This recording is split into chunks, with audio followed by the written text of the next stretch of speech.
What up, Bills Mafia?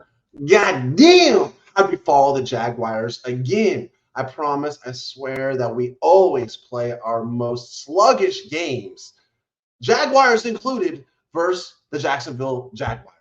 It's absolutely fucking ridiculous. And all I know is that we had a breakfast party this morning. It was a mimosa fueled Sunday AM party. So I'm cool with whatever the fuck happened today. Like, comment, and subscribe, and cheers to y'all. Uh, that makes everything feel all the better. Get your friends over for tough games and just drink. And if you're losing, just drink so you don't remember the fucking game. And it don't even matter that much. All I know, like, my main thing on this game was we deserved to have our faces rubbed in shit for that game. We deserved it. Like, we were not the same Bills.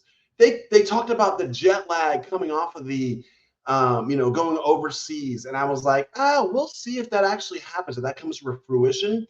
I don't feel like it happened for our offensive key players like Gabe Davis, Steph Diggs, Josh Allen. I don't feel like it happened for them. But our offensive line, my God, dude, they were in the mud. They were in the dirt. They were lag. I just got to ask, where was the play action pass? Where was the play action game, Ken Dorsey? We saw stats for 3 weeks straight, and especially this week, how Josh Allen has like a perfect passer rating when he does when they throw the ball from play action pass. And the reason for that is because you fake the handoff to the running back, it holds the middle of the defense for a split second, 1 or 2 seconds. It makes them second guess where they're going. And then you throw the ball and it gives you an extra 1 or 2 seconds, an extra couple steps for Davis or Diggs is huge. Dalton, Knox, Kinkaid, that's huge. And I literally kept looking for it today. I only saw it a few times. I saw Josh Allen backed up in shotgun countless times. And at the end of the day, like, if you can't do what's been working for you, make them stop what we're killing them with. And then you can change flow, okay? But Ken Dorsey, until they stop our play action pass game where Josh Allen is a perfect passer rating, keep doing it. It makes a difference. And you think about it, like Ken Dorsey, like we kind of started to unbutton the cork at the end of the damn game. One of the problems was our wide receivers just either couldn't get open or Josh Allen wasn't throwing deep to them. But regardless, we were doing dump off passes to James Cook multiple times that didn't really ever go anywhere.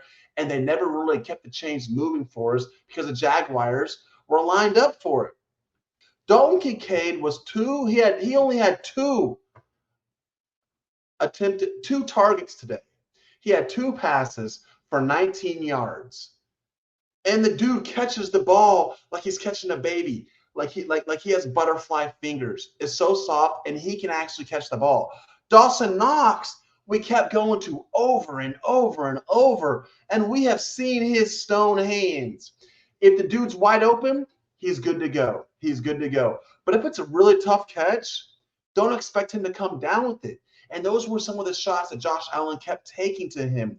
Josh Allen had, Dawson Knox had 6 targets. He had 3 catches for only 17 yards. I feel like those passes would have been much better appropriated if they were given to a sure-handed receiver like Dalton Kinkaid. And then let's get to our boy Josh Allen. God dang, man. Josh Allen's stats are through the roof in this game. Like 5, 7, 8 years ago, we would have killed for numbers like Josh Allen put up today.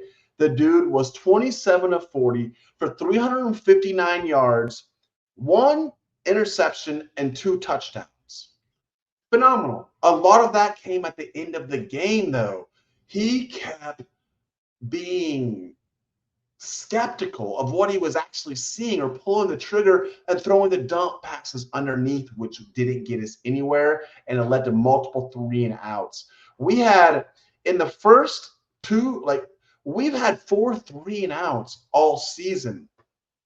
We had 2 3-and-outs on our first 2 drives. I mean, that's a big problem. And one thing I did notice that really stood out to me is Josh Allen's rushing attempts this year. Hey, Josh, bro, Ken Dorsey, Sean McDermott, let our boy loose. Let him loose. He had 4 rushes for 14 yards. Is that the type of game that we need from Josh Allen whenever the cornerbacks are sticking to our wide receivers, apparently like glue? No, it's not. Josh, dude, you got the speed, you got the size, you got the youth, you got the stiff arm ability and the hurdling mentality. Do that in a game where we need to win it, especially when it's a game that we should be winning versus the Jaguars. You saw what 1 first down can do for a team. We ended up getting a personal foul versus the Jaguars. We stopped them on like the 7-yard line. Next thing you know, they get a personal foul. They get a first down. Next thing you know, they're driving down the field with all type of energy in the world. Josh Allen, you're part of this team. We know you ain't going to get injured, dude. You're the biggest quarterback, baddest quarterback in the NFL. You're a prototype. Don't let them talk you out of running the damn ball to win a game.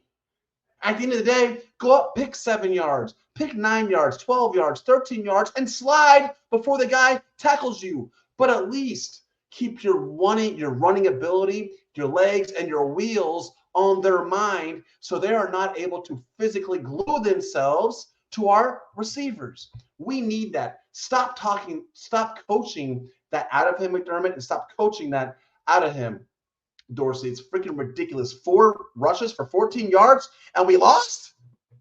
That's a Superman game for Josh Allen. That's when he says, okay, it's third quarter. We're down by 4 points. I'm putting the cape on. I'm running this motherfucker. So do that next time, Josh. Please, my God. We're now 3-2. 3-2 versus 4-1. 3-2 is not the worst in the world because we'll go up against the Giants next. We're probably going to win. That'll be 4-2. I know it's not the worst in the world, but we could have won this game. All we got to do is manipulate what the cornerbacks are doing to our receivers by your running ability. Please do that. And the play action pass. And like our DBs, our cornerbacks, they could not stop their wide receivers at all. But is that truly surprising? Actually, we had Tre'Davious White, our boy. We love you, man. You were my favorite player on that defense, other than Matt Milano. Like, no, you were my favorite player. Our best defender was Milano, but Tre'Davious White was my favorite. And then so he was out, and then we also had Benford out. So it's not really too confusing on why they were just able to eat up on that wide receiver with their wide receivers against our cornerbacks all day. And when it comes to the damn injuries, oh my God, y'all. I would have rather just forfeited this game in the first damn quarter to go through this string of injuries we had the rest of the game. Seriously, it was disgusting. I have not seen a more injury-riddled game than that in a long time. And I hope that they are not long-term injuries. But Matt Milano, our boy, our best defensive player on the defense. And, he had a quote from Coach McDermott, and Coach McDermott's quote was, "I know it's not looking good right now, but I don't know any details beyond that at this point." I saw the replay of his injury. You couldn't necessarily see his leg, but it looks like his leg was underneath the pile. Here's the pile. Here's Milano's leg, and Milano kind of goes this way over the pile.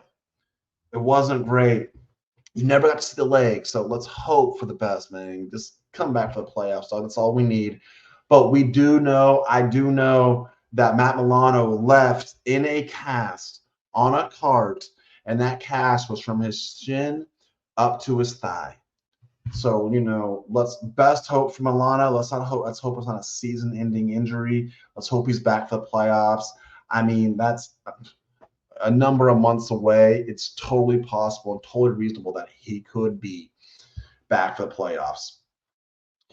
And God dang, what was up with the referees today? What was up with the refs today? And what was up with our offensive line getting holding after a holding after a holding call? And I feel like that's where the jet lag came in. Like they just were not up to par when it came to stopping Jacksonville's rush defense. But you know what also can slow down a rush defense? Play action pass. How about you do that once the team won? So we had multiple holding calls on our offensive line. And then we had a phantom holding call. Our first touchdown, like one of our touchdowns in the fourth quarter to Gabe Davis. Gabe Davis, it was called offensive holding. They re-show the play, and he never even touches the defender and gets offensive holding on that. Luckily, we came right back to a quick strike, right back to our boy Gabe Davis, and got him a touchdown. AJ Epinesa, god damn, that motherfucker looks like a beast. Okay, Benford looks like a beast. He looks like the next version of Matt Milano, and AJ Epinesa looks like a miniature JJ Watt. The dude was all over the place. 3 blocked passes, 1 forced fumble, and a couple of tackles. The guy made game-changing plays for us today that really showed up, and we just weren't able to capitalize on the offense. But good job, AJ Epinesa. Man, it's really good to see some of our picks that we had a couple years ago really coming into our own and actually coming into fruition and actually being game changers in games like this. We really need it. Terrell Bernard, man, god damn, that guy's a badass. A badass. I literally watched the game with his parents at the Austin Bills backers bar, Parlor and Yard, for the last 2 weeks in a row. And that man is a maniac. Who was the leading tackler on our team today? Guess. Terrell Bernard. Had 16 total tackles and 8 solo tackles. Man, he plays a hell of a game. We are lucky to have him, and let's just hope that Milano can come back and we can keep eating up the middle like we have been in that middle area. The Jags had 0 sacks today. 0 sacks. We have one of my Jaguars friends, Ashton. She came over. She's a huge Jags fan, and she was just saying, "Oh my God, dude, y'all's offensive line is so good. He has all day. He's so good, man. You guys have a great offensive line." And the 0 sacks did show that. Just cut out the holes. And then on our side, how many sacks did we have? We had 5 sacks. We got after this motherfucker 5 times. Sacked him 5 times. The end result, though, is he was able to find those hitch routes that just cut those wheel routes at the end for 15 or 20 yards that kept the chains moving. But another good job on our defensive line, sacking his ass 5 times. Obviously, apparently, Ken Dorsey's going to have these brain fucks every once in a while where he just becomes crippled with what's in front of him and can't actually scheme the players open. Can we do some rub routes? Can we do some pick routes? Can we actually get our wide receivers open based on the play that you call instead of how well the wide receiver runs the route? We see Josh McDaniel doing that all the time. We see Sean McVay getting less capable wide receivers with a less capable quarterback, getting the wide receivers open all the time. Why can't we do that, man? At the end of the day, the team may have been jet lagged. I don't know, but I'm not gonna cop up that excuse to no jet lag. it was just a tough game all the way around. We were way too conservative. Josh Allen didn't run the ball. We didn't push the ball far enough down the field and give our wide receivers and Josh Allen chances to make big plays. And then we were relied on James Cook with the underneath dump off passes. And then our running game with James Cook, who got -5 rushing yards. That's all there was to it. And then our cornerbacks, our two top dudes, were out this game. So it's not like this is the end of the world. I mean, we still have a great team. We still got the Bills. With James Cook is going to do better in the future. And we still got great receivers. It's not the end of the goddamn world, but it just makes you wonder when you see Josh Allen's face and there's 20 seconds left and we don't got the ball left and he's so fueled and he's just a mountain of a man. He's ready to go. That dude could go 12 quarters before he got tired. But at the end of the day, we only got 4 quarters. So we need to stop nursing the ball throughout the day and come up with more creative plays. And if Josh Allen needs to be let loose and run the damn ball, let him run the damn ball, y'all. Let him run the damn ball.